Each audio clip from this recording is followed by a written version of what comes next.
विवेक चूड़ामणि के 18 श्लोकों तक हमने विचार किया था, 18 कारिकाओं को, श्लोकों को देखा था। आज 19वें श्लोक पर विचार करेंगे। आदौ नित्यानित्य वस्तु विवेकः परिगण्यते इहामुत्र फल भोग विरागस्तद अनंतरम शमादि षटक संपत्तिः मुमुक्षुत्वम् इति स्फुटम। तो इससे पूर्व पहले तो मनुष्य जन्म किस लिए है और मनुष्य जीवन की सार्थकता किसमें है, इस विषय में विचार करते हुए मुमुक्षुत्वम मनुष्यत्वम महापुरुष संश्रयम, तो सत्संग करना है जब आपको मनुष्यत्व प्राप्त होता है, क्योंकि दुर्लभ में दुर्लभ मनुष्य जन्म है। मनुष्य जन्म प्राप्त होने के बाद जो दुर्लभ है उसे कहते हैं महापुरुष संश्रय, महापुरुषों के साथ सत्संग का अवसर मिलना। और फिर कहा गया मुमुक्षुत्वम, और मुमुक्षा यानी मोक्षम में भूयात इति इच्छा, मेरा मोक्ष हो ऐसी इच्छा, इसी का नाम मुमुक्षा है।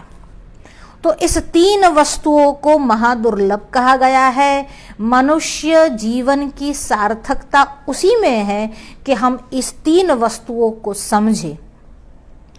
आगे भगवान आद्य शंकराचार्य ने ब्रह्म की जिज्ञासा को लेकर साधन चतुष्टयम का विस्तार किया है।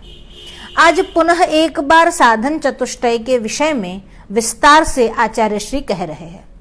बार बार साधन चतुष्टय के विषय में कहना क्यों आवश्यक है? क्योंकि यह वही साधन है जिससे हमारा जो साध्य है वह परिपूर्ण होगा, इसके बिना नहीं होगा। इसीलिए 18वें श्लोक में कहा गया कि जो समान अधिकरण है तभी उसका परिणाम मिलता है। फल की सार्थकता समान अधिकरण से होती है। अगर आपको पट निर्माण करना है तो तंतुओं की आवश्यकता पड़ेगी, और घट निर्माण करना है तो मृत्तिका यानी मिट्टी की आवश्यकता पड़ेगी। ना तो मृत से यानी मिट्टी से पट निर्माण होगा और ना ही तंतुओं से घट निर्माण हो सकता है। इसी प्रकार अगर आपको ब्रह्म की जिज्ञासा करनी है, ब्रह्म की जिज्ञासा तब होती है, मोक्ष तभी संभव होता है पहले जब ब्रह्म की जिज्ञासा हो, ब्रह्म के विषय में जाने, ब्रह्म के विषय में जानकर जब आत्म साक्षात्कार हो जाए, तभी जो अवस्था, जो स्थिति प्राप्त होती है वही मुक्ति है, वही मोक्ष है। मोक्ष कोई पदार्थ नहीं कि मैंने उठाया और आपको दे दिया। मोक्ष एक अवस्था है, मोक्ष एक स्थिति है जिसको प्राप्त करनी है। एक जो गुरु है या कोई भी जिसने इस अवस्था को अनुभव किया है वह बता सकता है कि ये अनुभव इस प्रकार से हुआ है, पर वो पूर्णतया आपको उस विषय में ज्ञात नहीं करवा सकता, क्योंकि वह अनुभवजन्य है। इसीलिए इसको केवल प्रक्रिया के स्वरूप में लेना उचित न होगा। हम बात कर रहे थे साधन की। साधन किसको कहते हैं? जिससे साध्य की प्राप्ति हो उसी का नाम साधन है। साध्य क्या है? साध्य है मुक्ति, साध्य है मोक्ष, साध्य है ब्रह्म की जिज्ञासा, साध्य है ब्रह्म का ज्ञान। ब्रह्म का ज्ञान क्यों आवश्यक है? क्योंकि उपनिषद कहती है ब्रह्मविद ब्रह्मैव भवति, और उसी का नाम मोक्ष है, उसी अवस्था को मोक्ष कहा गया है। अब उसके लिए जो साधन कहा गया वो 4 प्रकार के साधनों को बताया गया। पहले साधन को बताते हुए आद्य शंकराचार्य कहते हैं आदौ नित्यानित्य वस्तु विवेकः। अब नित्यानित्य वस्तु विवेकः, इहामुत्र फल भोग विरागः, समाधि षटक संपत्ति और मुमुक्षुत्वम, ये 4 साधन जब कह दिए तब आदौ सर्वप्रथम ये कहना क्या आवश्यक था? अगर आवश्यक नहीं होता तो भगवान आद्य शंकराचार्य आदौ शब्द का प्रयोग करते ही नहीं। इसीलिए कहा गया आदौ नित्यानित्य वस्तु विवेकः, सर्वप्रथम, सबसे पहले। अच्छा, सबसे पहले कहने का मतलब है कि सबसे पहले ये, फिर उसके बाद कुछ और, जैसे बालक जब विद्याभ्यास के लिए जाता है और उसको स्कूल में शाला में बिठाया जाता है तो प्रथम कक्षा, फिर द्वितीय कक्षा, फिर तृतीय कक्षा, इस प्रकार से पायदान कक्षाएं बढ़ती है। इसलिए प्रथम कक्षा के बिना द्वितीय कक्षा में जाना संभव नहीं। सबसे पहले प्रथम आदि जो है उसकी शुरुआत की, आरंभ किया। इसीलिए कहा गया आदौ नित्य वस्तु विवेकः। तो सर्वप्रथम है नित्य और अनित्य वस्तु का विवेक। बार बार हमने इस विषय के बारे में आपको बताया है कि विवेक क्या है। ब्रह्म के अलावा सब कुछ अनित्य है, यह जो विवेक है, विवेक यानी डिस्क्रिमिनेशन। डिस्क्रिमिनेशन किसको कहते हैं? जैसे आप पानी और क्षीर राजहंस के सामने रख दो तो वह हंस कौन है? उसमें से जो क्षीर पी जाए और पानी छोड़ दे उसी को कहते हैं राजहंस। तो क्षीर नीर का ये विवेक हुआ, मतलब क्षीर क्या है और नीर क्या है, इसका डिस्क्रिमिनेशन जो कर सकता है वो राजहंस है। वैसे ही परमहंस वो है जो नित्य और अनित्य इन दोनों वस्तु के बीच का विवेक कर सके। यह नित्य है, यह अनित्य, इदम नित्यम इदम अनित्यम। अब नित्य वस्तु की व्याख्या क्या दी है? तो कहते हैं नित्य वस्तु वो है त्रिकालाबाधितम सत्यम, जो त्रिकाल से अबाधित है वह सत्य है और वही सत्य नित्य है। नित्य वही है जो कभी भी नाश नहीं होता है, जिसका कभी भी अभाव नहीं होता है, चाहे कोई भी अवस्था हो, चाहे कोई भी स्थिति हो, चाहे कोई भी काल हो, जिसका कभी नाश नहीं होता है उसी को कहते हैं नित्य। और यहाँ पर आद्य शंकराचार्य केवल एक ही वस्तु को नित्य कहते हैं और वह है ब्रह्म। ब्रह्म एक ही है जो नित्य है, उसके अलावा जो कुछ भी है वह अनित्य है। वस्तुतः तो जब हमने कह दिया अधिकरण, ब्रह्म ही सबका अधिकरण है, ब्रह्म के ऊपर ही सब कुछ है, ब्रह्म के अलावा अगर ब्रह्म का आधार न हो तो कोई भी वस्तु टिक नहीं सकती। ब्रह्म ही है, उसके अलावा कुछ भी सत्य नहीं है। तो क्या वो सब असत है? तो भगवान आद्य शंकराचार्य कहते हैं नहीं, असत शब्द का प्रयोग न करके मिथ्या शब्द का प्रयोग करते हैं। अब वो प्रयोग क्या है वो हम आपको बता रहे हैं आगे। पहले तो केवल हम इसी बात को दोहरा रहे हैं कि नित्य और अनित्य इस वस्तु का विवेक जो है वह प्रथम पायदान यानी प्रथम साधन है। साधन को इंग्लिश में कहते हैं प्रीरिक्विजिट, यानी आपको किसी कार्य के संपादन के पूर्व जिन जिन साधनों की आवश्यकता होती है वही साधन यहाँ पर है। तो प्रथम जो साधन है वह है नित्य और अनित्य वस्तु का विवेक। जब वेदांत समझाना होता है, सिद्धांत समझाना होता है तो दृष्टांत की आवश्यकता पड़ती है, क्योंकि अगर सीधे ही हम वेदांत के सिद्धांतों के विषय में ही चर्चा करते रहे तो कभी कभी साधारण जो शिष्य है, साधारण जो विद्यार्थी है, उनके लिए कठिनाई आ सकती है। जब हम साधारण कहते हैं तो मैं भी उसी में सम्मिलित हो जाती हूँ। तो जो कोई ज्ञानी है, जिसको इसकी चर्चा है, जिसको इस विषय की समझ है, उसके लिए तो ठीक है, पर अगर कोई विद्यार्थी है उसको सीखना चाहता है, और दूसरा जो भक्त है जो इसका आनंद लेना चाहता है, उसको भी दृष्टांत की आवश्यकता पड़ती है।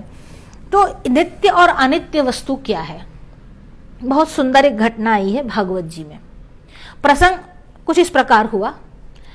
युधिष्ठिर राजसभा में बैठे हैं और युधिष्ठिर को अब चिंता हो रही है। चिंता किस कारण की हो रही है? उनके जो अनुज है यानी युधिष्ठिर के जो छोटे भाई है अर्जुन, वह 7 महीनों से द्वारका गए हुए हैं, अभी तक वह वापस नहीं लौटे। जब अभी तक वह वापस नहीं लौटे तो उनके मन में यह भय खा रहा है कि द्वारका में सब सकुशल तो है ना।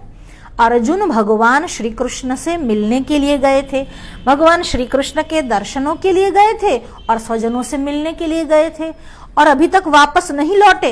अब तक तो अर्जुन को वापस आ जाना चाहिए था, पर अभी तक वापस नहीं आए।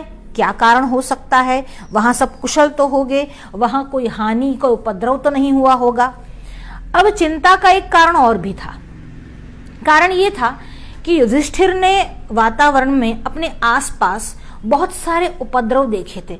कहीं न कहीं अनिष्ट सूचक जो चिन्ह थे उनके आसपास नजर आ रहे थे। हमारे यहाँ शास्त्रों में पूरा एक शकुन शास्त्र भी है। तो अपशकुन हो रहे थे युधिष्ठिर को। अब ये अपशकुन सही है या गलत, उसमें मानना चाहिए या नहीं मानना चाहिए, तो हमारे यहाँ शास्त्रविद कहते हैं मानना चाहिए। सुकन अपशकुन है और उसके अनुसार चलने पर हमारा लाभ ही है, हानि से वो बचाता है। जैसे आपको कहीं जाना हो और आप कार लेकर जा रहे हैं, आपके पास डॉक्यूमेंट्स नहीं है और आप लेकर जा रहे हो कार, आपके पास चाहिए पीयूसी चाहिए, जो आपके जो इंश्योरेंस के पेपर्स है वो सब चाहिए, आपके पास अपना लाइसेंस चाहिए और आपके पास वो नहीं है, तो कहीं ना कहीं मन में ये संदेह रहता कि अगर कहीं कोई पकड़े गए तो ये जो इंट्यूशंस होता है वो इंट्यूशन इसलिए हुआ क्योंकि हमारे पास जो डॉक्यूमेंट चाहिए थे वो नहीं थे, पर इसके बदले अगर होते तो उस विषय में हम एकदम निश्चिंत हो जाते। ऐसे ही किस विषय में ये हमारा मन यहाँ पर हमको संदेह बताता है कि अगर पुलिस ने पकड़ लिया तो ऐसे ऐसे कुछ विषय होते हैं जहां पर प्रकृति कोई संदेशा, कोई संकेत देता है कि सावधान हो जाओ, सावधान हो जाओ, अब सुधर जाओ, अब बदल जाओ, अब बदल जाओ, एक ठोकर लग चुकी है, अब सुधर जाओ। तो यहाँ पर जो प्रकृति संकेत देती है उस संकेत के अनुसार अगर चला जाए तो बड़ी हानि टल सकती है। इसी को कहते हैं शकुन अपशकुन। ऐसे ही वातावरण में पृथ्वी पर कुछ उपद्रव हुए थे, आसपास अपशकुन दिखाई दे रहे थे। अपशकुन में क्या हो रहा था, बहुत सारी चीजों को हमारे यहाँ अपशकुन कहा गया है, जैसे कि कुत्ते का रुदन करना, सियार यानी जो उसको हम फॉक्स बोलते हैं, जंबूक बोलते हैं, यानी सियार का रुदन करना या सियार का जोर जोर से चिल्लाना, कुत्ते को हमारे सामने देखकर भौंकना, इन सबको भी शकुन कहा गया, अपशकुन कहा गया है।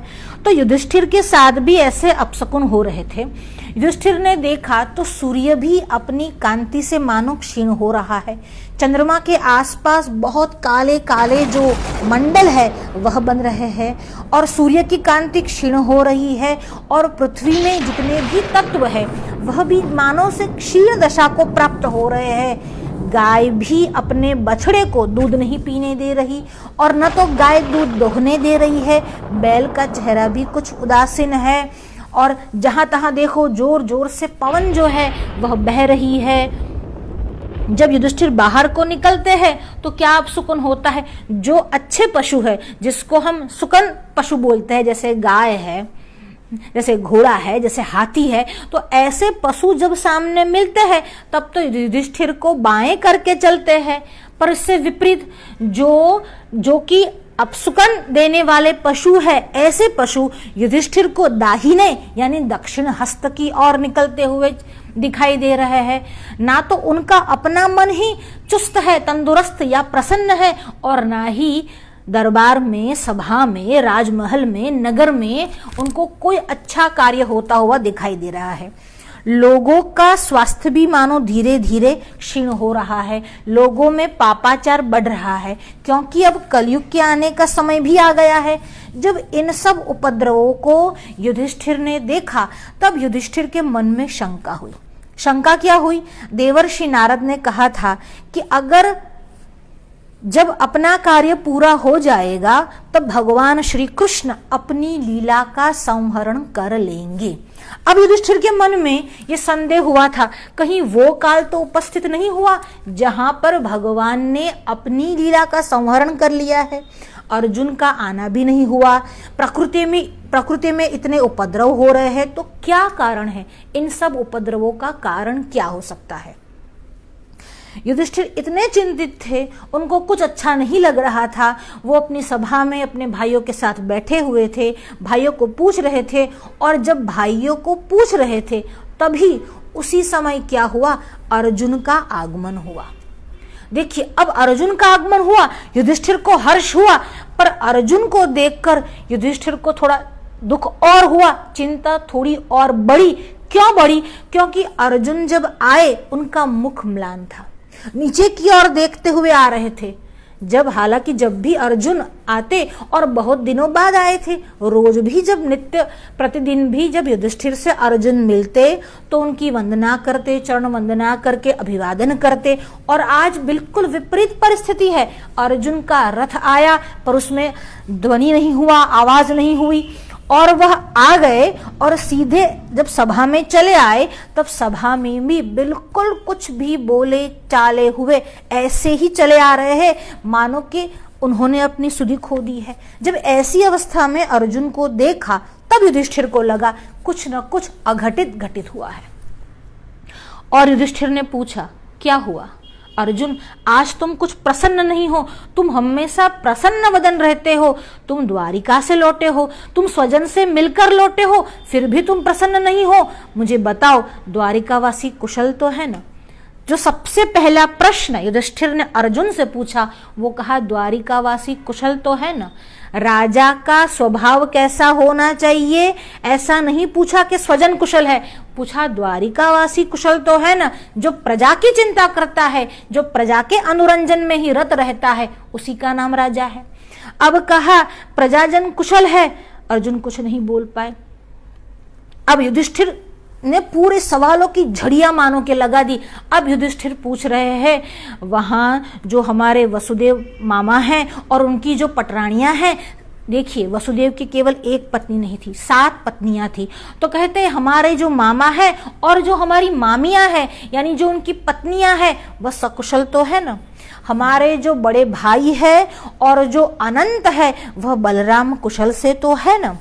हमारे जो भांजे आदि है, हमारे जो भतीजे आदि है, वह सब कुशल तो है ना? अनिरुद्ध, प्रद्युमन, सांब आदि कुशल तो है ना? हमारी सुधर्मा सभा तो कुशल है ना? हमारे वहाँ जितने भी यादव वंश है, वृष्णि वंश के लोग जो है, अक्रूर है, वहाँ पर सात्यकी है, जो भी लोग वहाँ पर है वह सब कुशल तो है ना?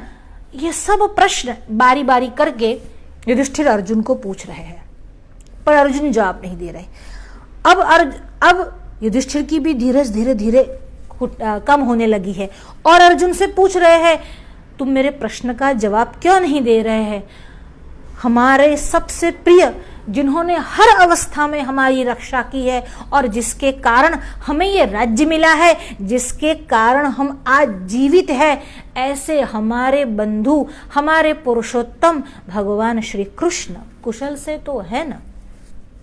अब भी अर्जुन कुछ नहीं बोल पाया। बोल भी कैसे सकता था? अर्जुन ने अपना परम सखा जो खो दिया था। अब युधिष्ठिर की चिंता बढ़ रही है और प्रश्न पूछ रहे हैं। अब पूछ रहे हैं, अर्जुन तुम इतने दिन वहां पर रहे, तुम्हारे साथ अच्छा व्यवहार तो हुआ ना? तुम्हें किसी ने भला बुरा तो नहीं कहा ना? तुम अपने स्वजन से मिलकर आ रहे हो और जब स्वजन से मिलकर आए हो तो तुम्हें तो प्रसन्न होना चाहिए। तुम दुखी क्यों हो? क्या स्वजन को छोड़कर आए हो इसलिए दुखी हो? तुम्हारा दिल किसी ने दुखाया है इसलिए दुखी हो? क्या तुम्हारा किसी ने अपमान किया है इसलिए तुम दुखी हो?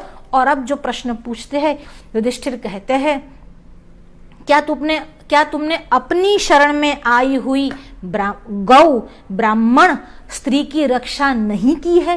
क्या इसलिए तुम्हारा जो वदन है, तुम्हारा जो मुख है वो म्लान हो चुका है? क्या तुमने नहीं गमन करने जैसी स्त्री के साथ गमन कर लिया है इसलिए तुम्हारा मुख जो है वह म्लान वदना हो गया है? तुम्हारी चिंता का, तुम्हारी उदासीनता का कारण क्या है? अर्जुन तुम कुछ बोलो, अब हमसे धीरज नहीं धरा जाता। उपद्रवों को देखा, अर्जुन को देखा, 7 महीनों तक अर्जुन जब नहीं लौटे थे, इन सब परिस्थितियों को देखकर अब युधिष्ठिर व्याकुल हो रहे हैं। अब अर्जुन ने कहा, भाई भैया ज्येष्ठ भ्राता श्री, मैं आपको क्या बताऊं, जिसके कारण हम जीवित हैं, जिन्होंने हमारे कुल की रक्षा करने के लिए और हम लोगों की रक्षा के लिए, हमारी लाज बचाने के लिए द्रौपदी को वस्त्र दिए, आवृत किया, जिन्होंने हमारी रक्षा के लिए अपनी प्रतिज्ञा होते हुए भी युद्ध में शस्त्र उठाया, आज उन भगवान श्री कृष्ण ने जब अर्जुन ने ऐसा कहा कि भगवान श्री कृष्ण ने मुझे ठग लिया, अब युधिष्ठिर का हृदय बैठा जा रहा है।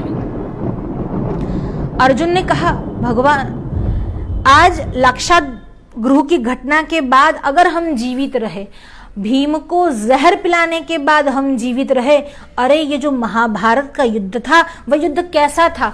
भीष्म द्रोण तटा जयद्रथ जला गांधार नीलोपला शल्यग्राहवती कृपेण वहनी कर्णेन वेलाकुला अश्वत्थाम विकर्ण घोर मकरा दुर्योधनावर्तिनी सोत्तीर्णा खलु पांडवैरण नदी कैवर्तकः केशव। भीष्म द्रोण तटा जयद्रथ जला, अरे जिस महाभारत के युद्ध में भीष्म और द्रोण जैसे तट थे, महाभारत के युद्ध को अगर नदी की संज्ञा, नदी की उपमा दी जाए तो इस नदी के जो तट थे वो कौन थे? भीष्म द्रोण तटा जयद्रथ जला। और ये भीष्म और द्रोण कैसे हैं? अगर इनमें से एक के भी हाथ में शस्त्र हो तो स्वयं देवराज इंद्र का भी साहस नहीं बनता कि उनके सामने खड़े रहे। ऐसे भीष्म और द्रोण हैं, ये अकेले ही पूरी पांडव सेना के लिए पर्याप्त होते। भीष्म द्रोण तटा जयद्रथ जला, और जयद्रथ रूपी जल जिस नदी में था, भीष्म द्रोण तटा जयद्रथ जला गांधार नीलोपला, और गांधार यानी शकुनी जैसा पत्थर बीच बीच में था, गांधार नीलोपला शल्यग्राहवती, और शल्य जैसा ग्राह यानी मगरमच्छ जिसमें था, शल्यग्राहवती कृपेन वहनी, और उस नदी का जो वेग था, आवेग था, वो कौन था? कृपाचार्य स्वयं उसमें थे। शल्यग्राहवती कृपेन वहनी कर्णेन वेलाकुला, और उसमें जो भंवर बने हुए थे वो कोई और नहीं, स्वयं कर्ण था। कर्णेन वेलाकुला अश्वत्थाम विकर्ण घोर मकरा, और उसमें घोर मकर कैसे कैसे थे? अश्वत्थामा और विकर्ण जैसे घोर मगरमच्छ जिसमें थे। अश्वत्थाम विकर्ण घोर मकरा दुर्योधनावर्तिनी, और दुर्योधन की जो वो नदी थी, दुर्योधन की सेना रूपी नदी जो थी, इसमें ऐसे ऐसे लोग थे, और अगर हमारे साथ भगवान श्री कृष्ण नहीं होते, अश्वत्थाम विकर्ण घोर मकरा दुर्योधनावर्तिनी सोत्तीर्णा खलु पांडवैरण नदी कैवर्तकः केशव, फिर भी हम बच पाए। एक ही कारण था, भगवान श्री कृष्ण हमारे साथ थे। भ्राता श्री आज उन श्री कृष्ण ने हमें ठग लिया है, वो हमें छोड़कर चले गए हैं। और जब ऐसा कहा कि श्री कृष्ण ने ठग लिया है, हमें छोड़कर चले गए हैं, वही युधिष्ठिर आदि जितने भी भाई थे मानो जमीन में ही धस के चले गए। बड़े भैया मैं आपको क्या बताऊं, मेरा यही धनुष था, मेरा यही गंडीव था, मेरी यही भुजाएं थी, मेरा यही बल था। मैं श्री कृष्ण के अनुपस्थिति में सभी स्त्रियों को अपने घर यहाँ हस्तिनापुर में ला रहा था, उनको रथ में बिठाकर अपने घर में ला रहा था। बीच में गोप आए और उन्होंने सबको लूट लिया और सब वहां से लेकर चले गए। यही गांडीव, यही भुजाएं और यही बल, फिर भी मैं किसी की रक्षा न कर सका, क्योंकि भगवान श्री कृष्ण मेरे साथ नहीं थे। इसीलिए भगवान श्री कृष्ण जो है वह नित्य है, भगवान श्री कृष्ण जो है वह सत्य है, भगवान श्री कृष्ण के आधारित सभी कुछ है, भगवान श्री कृष्ण ही अधिकरण है, भगवान श्री कृष्ण ही सत्य है और वही परब्रह्म परमात्मा है। और इसीलिए जब उन्होंने अपनी लीला का संहरण कर लिया तब प्रकृति में भी उपद्रव छा गया, प्रकृति भी क्षीण होने लगी, क्योंकि वह प्रकृति के भी नाथ है। और इसी का विवेक होना, इसी को कहते हैं नित्यानित्य वस्तु विवेकः। भगवान श्री कृष्ण ही नित्य है, बाकी सब कुछ अनित्य है। इसी का नाम है विवेक और यही प्रथम साधन है। और इसी साधन के विषय में आद्य शंकराचार्य कहते हैं आदौ नित्यानित्य वस्तु विवेकः। अब देखिए टीकाकार क्या कहते हैं। टीकाकार कहते हैं विवेकादीनां मध्ये पूर्व पूर्वस्य उत्तरोत्तर हेतुत्वात् क्रमः समाश्रितः इदं नित्यम् इदं अनित्यम् इति जानानः किल अनित्याद् विरज्येत। विवेक में यह नित्य और यह अनित्य ऐसा कहा गया है। ये साधन जो पहला कहा गया है, उत्तरोत्तर वह उसके जो है वह कार्य है। सबसे पहले अगर नित्यानित्य वस्तु विवेक है तो ही दूसरा साधन वैराग्य आएगा। अगर दूसरा साधन वैराग्य है तो ही तीसरा साधन समाधि सड़क संपत्ति आएगा। और अगर ये तीनों है तो ही मुमुक्षुत्वम आएगा। उत्तरोत्तर एक दूसरे के साथ कारण कार्य का संबंध है। इसीलिए कहा आदौ, कारण को ही आदि कहा जाता है, भगवान आदि है। यहां पर भी साधन में सबसे पहला साधन जो है वह नित्य और अनित्य वस्तु का विवेक है। और कहा अतः नित्यानित्य वस्तु विवेक अभावे, नित्य और अनित्य वस्तु के विवेक के अभाव में वैराग्यम दुस्संपादम इति विवेकस्य वैराग्य हेतुत्वम।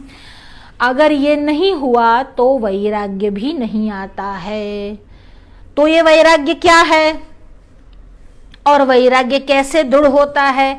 तो अगर हमें ये समझ में आ जाए कि परमात्मा के सिवा, परब्रह्म परमात्मा के सिवा सभी कुछ अनित्य है, परमात्मा के कारण जगत भी सत्य भाषित होता है, सत्य भासमान होने का कारण परमात्मा ही अधिकरण है। इसलिए है हमारे यहाँ बहुत अच्छे से डोंगरे महाराज जी इस बात को समझाते थे कि एक सेठानी ने एक मोतियों का हार पहना। हालांकि वो जो मोती के हार थे, मोतिये जो थे वो कल्चर मोती थे, ओरिजिनल मोती नहीं थे, रियल मोती नहीं थे। फिर भी सब ने आकर पूछा, अरे अरे आपने तो बहुत कीमती हार गले में पहना है, लाखों करोड़ों में कीमत होगी। तो पहनने वाला कौन है इसके पर निर्धारित होता है कि वह हार जो है उसकी कीमत और बढ़ गई। इन भगवान श्री कृष्ण ने, भगवान राम ने, भगवान शंकर ने, भगवान गणेश ने, देवी ने इस जगत को धारण किया है, सत्य ने धारण किया है, इसलिए जगत भी सत्य भाषित होता है। वस्तुतः जगत सत्य नहीं। एक बार मथुरा का प्रसंग है। मथुरा में जो रहते हैं, जिसको हम चोबा बोलते हैं, जो मथुरा में रहते हैं, पंडा भी बोलते हैं कई लोग उसको, ब्राह्मण होते हैं और उनका काम जो है ठाकुर जी की सेवा आदि का रहता है। वहाँ जो श्राद्धादि कराने जाते हैं उनको भी वो संपन्न कराते हैं। तो एक बार बहुत सारे ये जो ब्राह्मण लोग थे, पंडे लोग जो थे, वो आपस में चर्चा कर रहे थे। पूर्णिमा का दिन था। अब पूर्णिमा का दिन था और सब साथ में बैठे हुए थे। और देखिए राजस्थान में है कि यूपी में भांग का बहुत रिवाज है, चलन है। तो वहां पर वो सब भांग जो थे वो घोट रहे थे और भांग पी रहे थे। अब जब आप नशा करते हो, चाहे वो नशा किसी भी वस्तु का हो, जब एक बार आप नशा करते हो उसके बाद सुध बुद्ध तो रहती नहीं, फिर आप बड़ी बड़ी हाँकने लगते हो। उसमें ऐसा नहीं कि आप सत्य ही बोलो, कभी कभी ऐसा भी होता है कि नशे में जो नहीं बोलना है वह सत्य भी, जो छुपाया हुआ है वह भी आप बोल देते हो। पर ये लोग भी आपस में बात कर रहे थे और बड़ी बड़ी हाँक रहे थे। तो कहा, अरे अरे आगरा किसी ने देखा है? आगरे में तो क्या बात है, कितना बड़ा नगर है, और ताजमहल तो आहा हा हा हा, ताजमहल के विषय में तो कहना ही क्या, बहुत ही सुंदर है। अब सब भंगेड़िए बैठे हुए थे और बोल रहे थे। अब किसी ने अचानक से सुझाव दिया कि आप बातें ही करोगे क्या ऐसा नहीं हो सकता कि हम जाए, आगरा में जाए, नगर देखे और ताजमहल भी देख कर आए? तो कहा बिल्कुल, ये बात तो बहुत अच्छी है, ये तो होना चाहिए। अब सब यमुना के किनारे बैठे हुए थे। यमुना नदी जो है वह मथुरा में पड़ती है, सब जानते ही है। तो यमुना के किनारे बैठे हुए थे, भांग पी रहे थे और बस उन्माद कर रहे थे। तब किसी ने सुझाव दिया कि क्यों ऐसा करें कि आगरा भी होते हुए आए, आगरा कहाँ बड़ा दूर है, आगरा जाएंगे, ताजमहल देखेंगे। कहा ठीक है चलो। अब वहां पर नाव पड़ी हुई थी, तो कहा देखो ये नाव भी पड़ी हुई है, ऐसा करते हैं हम सब उसी में बैठ जाते हैं। 5-7 लोग थे, नाव में बैठ गए। अब नाव खेवना जो है वो चालू किया। कहा देखो बारी बारी सबकी बारी आएगी, सब एक के बाद एक चप्पू चलाते रहेंगे, नाव खेते रहेंगे। कहा ठीक है। अब नाव खेवते रहे हैं और साथ में जो अपनी बातें हैं, अपनी जो गप है वो लड़ा रहे हैं। अब नाव खेव रहे हैं, पूरा दिन बीतने को आया। दोपहर से बैठे हुए थे, संध्या काल हो गई, रात्रि आ गई। अब थक गए हैं, एकदम चकचूर हो गए। एक तो नशे से चकचूर है और दूसरी थकान है। अब रात्रि का समय क्या हुआ, पूरी रात्रि ही बीत गई और बहुत सारे दिए जो थे यमुना के किनारे जल रहे थे। अब उनके मन में आया, हा हम आगरा में लगता है पहुंच गए। अब देखा तो सूर्योदय हुआ, अरुणोदय हुआ, फिर सूर्योदय हुआ। कहा अब तो हम बिल्कुल आगरा में पहुंच गए, ये आगरा में हम आ ही गए। इधर देखा उधर देखा, कहने लगे ये आगरा भी तो मथुरा जैसा ही लगता है। तो उसमें से एक ने कहा कि अरे नगर तो सब एक जैसे ही होते हैं और वापस ये यमुना का तट है। तो दूसरे ने कहा अरे अरे देखो वो औरत जो यमुना के किनारे आ रही है, घड़ा लेकर आ रही है, वो भी मुझे मेरी पत्नी जैसी ही दिख रही है। दूसरे ने कहा अरे उसकी बात कर रहे हो, अरे वो देखो वो लड़का आ रहा है नहाने के लिए, स्नान करने के लिए आ रहा है, अपने बबलू जैसा ही तो दिखता है, देखो नाक तो उसकी बिल्कुल वैसी है। अब तीसरे, बहुत सारे सुबह हो गई थी, बहुत सारे लोग स्नान करने के लिए आ रहे थे। अब तीसरे ने कहा देखो ये सारे लोग भी जैसे हमको चिर परिचित ही लगते हैं, क्या बात है, हमने कितनी भगवान की ठाकुर जी की सेवा की है, हमको तो आगरा के लोग भी चिर परिचित लगते हैं। अब सब धीरे धीरे देखा तो नजदीक आ रहे थे। अब जब किनारे के नजदीक वो इधर उधर देखने लगे तो बहुत सारी स्त्रियां वहां पर आई और स्नान करने के लिए आई थी।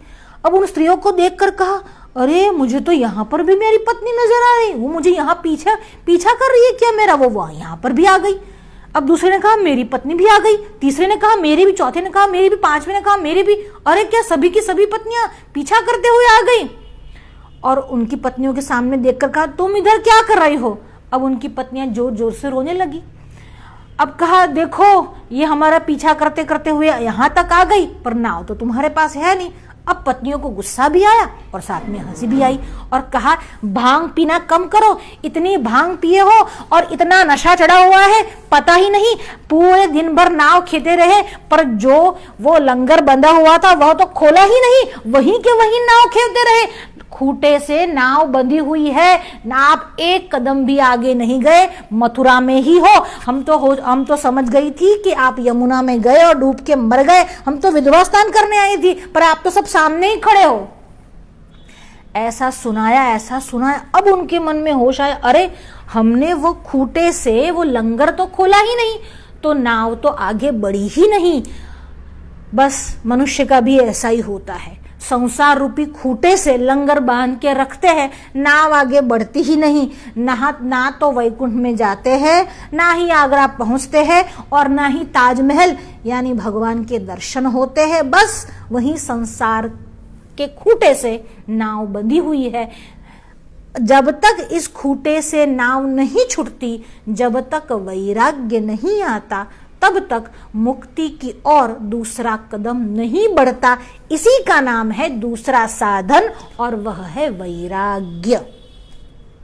इहा मूत्र फल भोग विरागः, इह यानी एक यह लोक में, इस लोक में, और अमूत्र यानी उस लोक में, इहलोक और परलोक में भी विराग, इस लोक की वस्तुओं के प्रति और वैसे ही परलोक की वस्तुओं के प्रति। किसी को इस लोक का राग नहीं होता, आसक्ति नहीं होती, तो परलोक की होती है। यज्ञ पर यज्ञ किए जाते, क्यों?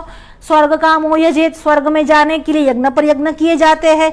तो उस लोक के लिए भी आपकी ऐषणा बनी हुई है। देखिए, पुत्रेषणा, लोकेषणा और वित्तेषणा, इन तीन ऐषणाओं से दूर होना ही वैराग्य है। एक सेठ था, उसका बहुत अच्छा कारोबार था, पर घर में कोई संतान था नहीं। अब जब संतान नहीं था, वो बहुत दुखी था, किसी महात्मा से मिला, महात्मा ने कहा तू कोई ऐसा नियम ले कि भगवान प्रसन्न हो और तुझे संतान दे दे। और उसने ऐसा नियम बनाया, ऐसा जिसको कहते हैं हमको मन्नत या बाधा मानी, कि अगर मेरा बेटा हुआ तो मैं अपनी सारी संपत्ति उसके सर पर से वार कर सभी गरीबों को दान में दे दूंगा। और भगवान ने मानो कि उसकी सुन ली, और उसके वहां बेटे का जन्म हुआ, उसने भी सारी संपत्ति को दान में दे दिया। अब बेटा बड़ा हो गया, पर बेटा पुत्र नहीं था, कुपुत्र था, और बेटे को एक दिन पुलिस आकर पकड़ कर ले गई, और बेटे के साथ बाप को भी पुलिस पकड़ कर ले गई। महात्मा घूमते घामते वापस उस नगर में आए और पूछने लगे वो सेठ कहाँ पर है। कहा कि वो तो कैद खाने में है, जेल में है। जेल में कैसे पहुंच गए? तो सब लोगों ने बताया कि बात क्या हुई थी। अब महात्मा उसके पास गए और कहने लगे, तुमने इसी के कारण इसकी मन्नत की थी, तुमने इसी को मांगा और इसी के कारण आज जेल में हो। तुम्हारी ऐषणा ही तुम्हारे बंधन का कारण हुई, पुत्रेषणा तुम्हारे बंधन का कारण हुई। इससे मुक्त होना ही आवश्यक है और इसी के लिए जो दृढ़ करना है उसी का नाम है वैराग्य। जब नित्यानित्य वस्तु विवेक हो जाए उसके बाद उसका जो कार्य है वह वैराग्य संपन्न होता है। और वैराग्य होने के बाद तीसरा जो साधन है जिसमें 6 संपत्तियां है, शम, दम, उपरति, तितिक्षा, श्रद्धा और समाधान, ये 6 संपन्न होती है। देखिए भाष्यकार क्या कहते हैं, वैराग्यवत एव पुरुषस्य अंतर्बहिरिंद्रिय निरोध रूप शांति दांति। वैराग्य पाने के बाद ही इंद्रियों के ऊपर निग्रह जो है वह संभव होता है। बिना वैराग्य के ना तो आप अपनी इंद्रियों पर ना तो आप अपने मन पर कंट्रोल या नियंत्रण कर सकते हैं। तत्रापि निरुद्धान्तःकरणस्यैव बहिरिंद्रिय निरोध रूप दमः मनस संबंधाभावे इतरेषाम इंद्रियाणाम अकिंचित करत्वात्। और दूसरी बात, उसमें भी जो क्रम बताया वो बताया शम और फिर कहा दम। शम का अर्थ है इंद्रिय का निग्रह करना, मन का निग्रह करना, और दम का अर्थ है इंद्रियों का नियंत्रण, इंद्रियों का निग्रह करना। तो उसमें भी जो क्रम बताया गया उसमें मन के निग्रह के बाद इंद्रियों का निग्रह कहा गया। अब प्रश्न यह उठता है कि मन के निग्रह करने के बाद अगर मन नियंत्रण में हो जाए तो क्या इंद्रियां अनियंत्रित हो सकती है? क्योंकि मन ही इंद्रियों का स्वामी है, जो सारथी की जो लगाम है वह ही मन है। अब ये लगाम अगर नियंत्रण में है तो इंद्रिय रूपी घोड़े अपने विषय की ओर तो नहीं जाएंगे, क्योंकि लगाम सारथी के हाथ में है और लगाम नियंत्रित है।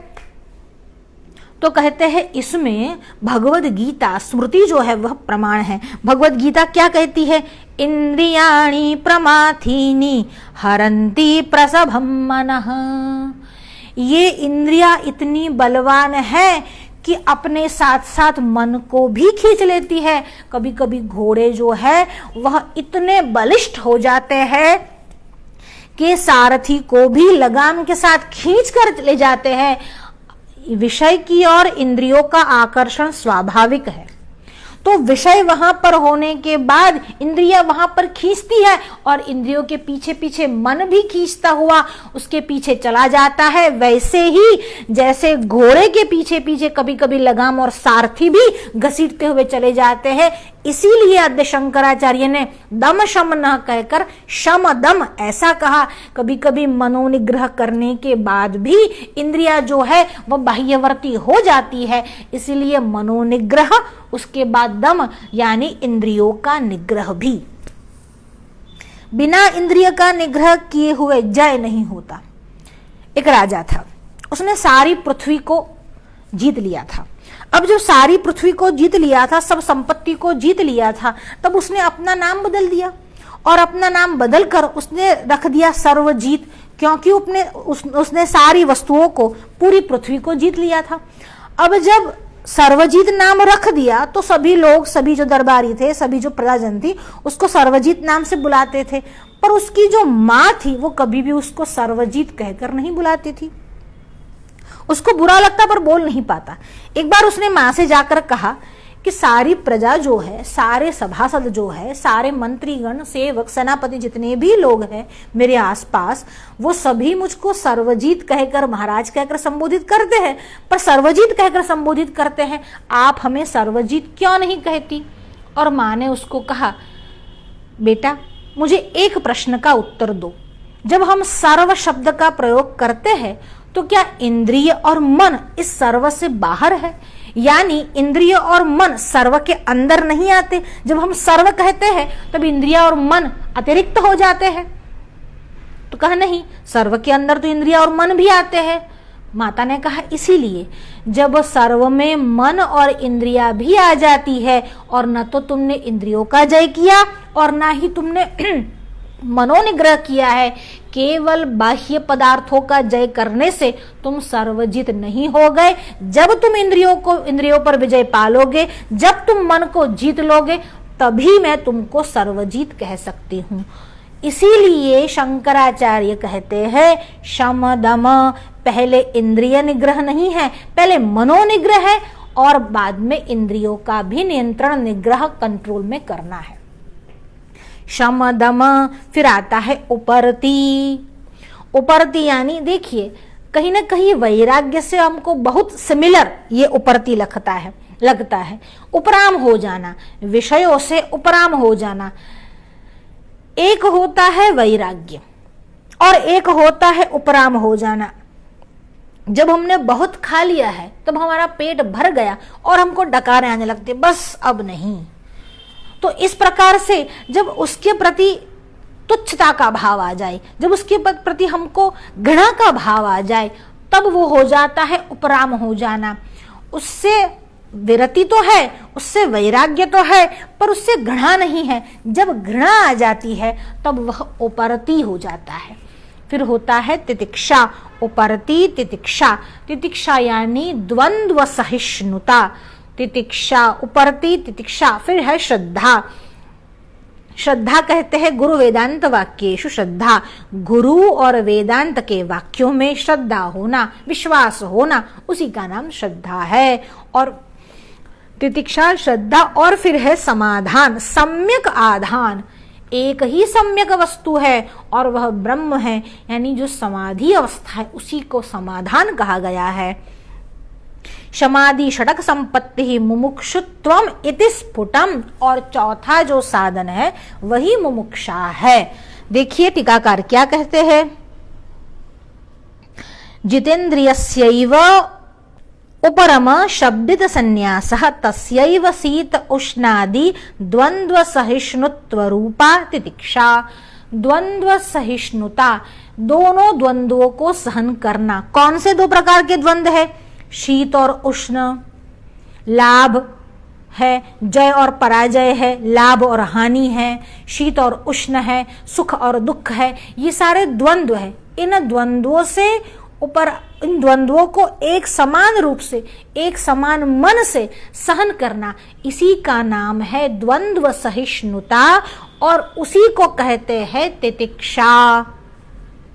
तस्यैव बाह्य विक्षेप अभावात् ब्रह्मणि इदं पर्येण अवस्थान लक्षणम समाधानम। तस्यैव, और उसी रूप, उसी मन से, बाह्य विक्षेप अभावात्, जब बाह्य विषयों से बिल्कुल कोई विक्षेप न हो, मन एकदम स्थिर हो जाए। तितिक्षा आने के बाद मन स्थिर हो जाता है। अब मन स्थिर होकर लगा कहाँ है? तो कहते हैं ब्रह्मणि। अहर्निशं ब्रह्मणि रमन्तः कौपीनवन्तः खलु भाग्यवन्तः। वही भाग्यवान है अहर्निशम ब्रह्मणि रमन्तः, जो अहर्निश, डे एंड नाइट, ब्रह्म में ही रममाण होते हैं। तो यहाँ पर समाधान को बताते हुए कहते हैं टीकाकार, ब्रह्मणि इदं पर्येण अवस्थानम, ब्रह्म में ही अवस्थान हो जाना, स्थिर हो जाना। देखिए समाधि को समझाते हुए योग सूत्र में कहते हैं, तत्र प्रत्येक तानता ध्यानम। धारणा पर एक तानता हो जाए वह तो ध्यान है। और तदेवार्थ मात्र निर्भासम स्वरूप शून्यमेव समाधि। और उस अर्थ में, उस प्रत्यय में जब स्वरूप अपना शून्य हो जाए, तदेव अर्थ मात्र निर्भासम स्वरूप शून्यम एवं समाधि, उसी का नाम समाधि है। यही, यह वही समाधान शब्द से आया है। और कहा, एतदृश गुण विशिष्टस्यैव ब्रह्मैकम अस्ति जगन्मिथ्ये इति उपदिश्यमान गुरु वेदांत वाक्य विश्वास रूप श्रद्धा। और ब्रह्म नित्य है, जगन अनित्य और मिथ्या है, ऐसे गुरु और वेदांत के वाक्य में हुआ विश्वास, उसी का नाम है श्रद्धा। इति समाधि षटक मध्येपि पूर्वा परिभावे कारणम सुवचम। और यहाँ पर भी देखिए जब शंकराचार्य लिखते हैं तो पिताजी बहुत अच्छा कहते थे, जब शंकराचार्य या वेदव्यास कुछ लिखे तो उसको समझने का प्रयत्न करो, अपनी बुद्धि मत चलाओ। बहुत ही इंटेंशनली इन शब्दों का प्रयोग इसी क्रम में करते हैं। आप अपनी बुद्धि को चलाकर क्रम परिवर्तन नहीं कर सकते, क्योंकि पूर्वापर एक दूसरा जो है उसका कारण है। शम है तो दम है, दम है तो उपरति है, उपरति है तो तितिक्षा है, तितिक्षा है तो श्रद्धा है, श्रद्धा है तो समाधान है। एक के बिना दूसरे का अस्तित्व नहीं होगा। वैसे ही साधन में है, विवेक है तो वैराग्य है, वैराग्य है तो संपत्ति है, और इन सब है, ये सब है तो ही मुमुक्षुत्व यानी मोक्ष की इच्छा है। और कहा एतादृश किलह पुरुष धैर्येय मोक्षाद अन्यत्र कामयते तत्र विलंबम च न सहत इति तीव्र मुमुक्षावान भवितुम अर्हति इति अभिप्रायेण। इन सब के नहीं होने पर मोक्ष नहीं होता है। आगे ही उस विषय को लेकर कहा गया कि अगर ये नहीं है, अन्वय व्यतिरेक से उसको समझाया, उसकी अनुपस्थिति में ये नहीं होगा, उसकी उपस्थिति में ही होगा, उसके होने पर होगा, नहीं होने पर नहीं होगा। इसीलिए इन सब के होने पर ही मुमुक्षा होगी, वरना नहीं होगी। कोई ये कहे कि यज्ञ याग आदि से होगी, कहाँ नहीं होगी। मीरा को देख लो और नरसी को देख लो, कौन सी यज्ञ याग आदि कर्मकांड करने गए थे, पर भक्ति थी, ज्ञान था, विवेक था। विवेक का मतलब ही यह है कि नित्य और अनित्य का विवेक, विवेक था, वैराग्य था, संपत्ति थी, तो मुमुक्षा अपने आप आई।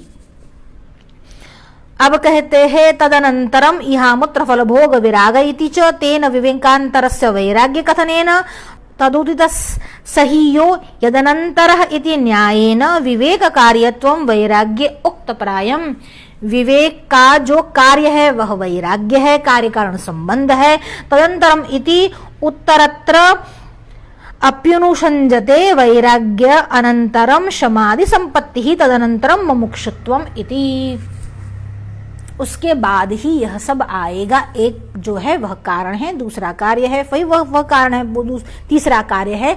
बाकी जो सब है उसके कारण कारण कार्य कारण से संबंध से एक दूसरे के साथ संबंधित है। इसीलिए इसी क्रम में बोलना चाहिए, इसी क्रम में होता है।